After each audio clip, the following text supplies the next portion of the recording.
ఏటి మనుగడ కోటి అలలుగా పొంగు వరదలు రేగాల పడిలేచు అలలకు తీపి కలలకు లేని అలసట నీకేలా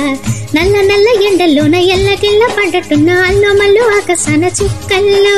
అమ్మ ఇంటి జాబిలమ్మ అప్ప ఇంటి సూర్యుడమ్మ ఇంటి దీపాలవ్వాలంట దిక్కుల్లో ఎవరికి వారే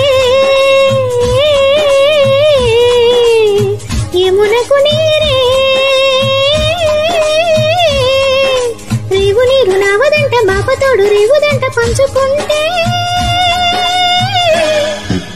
గోరువంక బాలగాని గోపురానికి స్వరాల గలగల గంటలే మోగనేలా గోపబాలుడొచ్చినాక గోకులానికి పెదాల కిలకిలా పువ్వులే పుట్టలేదా